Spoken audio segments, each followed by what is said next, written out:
So let's bring in Tammy Greer. She's a political science professor at Clark Atlanta University and joins us from Atlanta. Welcome to the program, Tammy.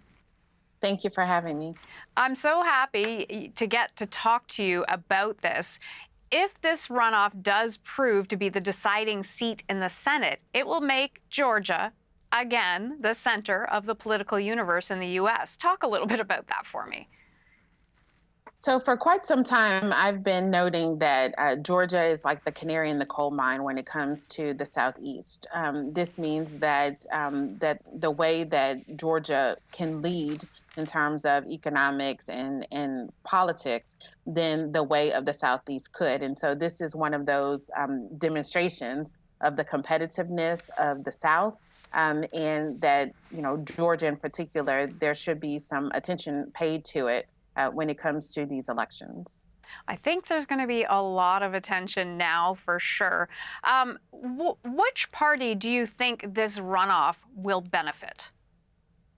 So that would depend on who comes to be surrogates and to campaign for the candidates. So if the former president, Donald Trump, comes to Georgia, then there may be some enthusiasm for those that are supporters of the former president.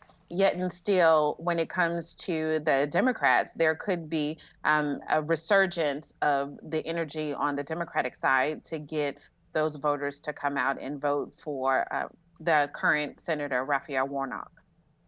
So when it comes to Trump, though, could he actually hinder this runoff if he shows up there? He could, because when we look in 2020, the former president accused state elected officials of, somehow hindering his win of Georgia and going so far as to allegedly threatening some of the elected officials and some of the poll workers, right, with some of his rhetoric. So coming to Georgia and then almost doing a repeat of 2020 could hinder could hinder the senator or wannabe Senator Walker from winning the election. What are you going to be watching closely for in this runoff? I would be looking to see if there would be an increase in voter turnout in this current election. As of last night and some of the votes that are counted, less than 60% of the registered active voters in Georgia actually cast the ballot. So I'm interested in seeing if that number would increase. I'm also interested to see if the vote difference, how large of a difference that would be. Currently, when we look at Senator Warnock and Walker, then the vote difference is less than 40,000 between the two of them. So could that margin increase without the third party candidate being in the race? So talk about the incumbent, for the Democratic incumbent. What do they need to do in this race?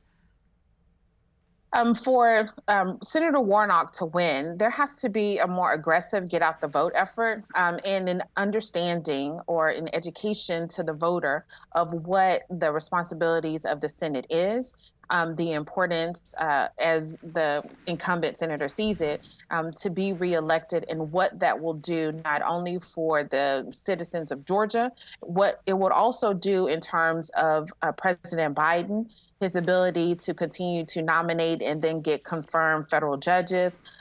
If there's an opening in the Supreme Court, to have another Supreme Court justice to be confirmed to the court, as well as the president's cabinet. Those are all confirmed in the Senate. And if there's some type of blockade or opposition in the Senate, then those activities and those nominations could not be fulfilled by the Senate. We see a big win for the Republican governor and a really close race, as we're saying and talking about, for the Senate. To you, do these results mean Georgia's not a red state or a blue state, but really a purple state? Georgia is a competitive state. I think sometimes it's easy for us to put ourselves in these labels of being a red state or a blue state or a Democratic state or a Republican state. So in terms of competitiveness, what I witnessed yesterday is a demonstration that the voters really look to the particular candidate and not necessarily the party.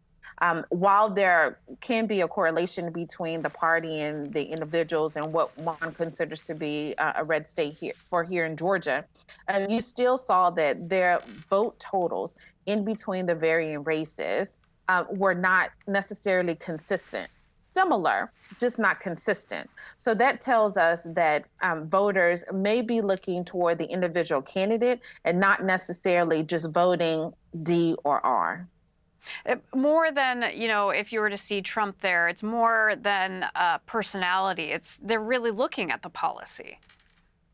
Correct. I think, though, that one of the things that a keen ear is what type of policy are we really hearing from Walker? What policies are we specifically hearing from the former president?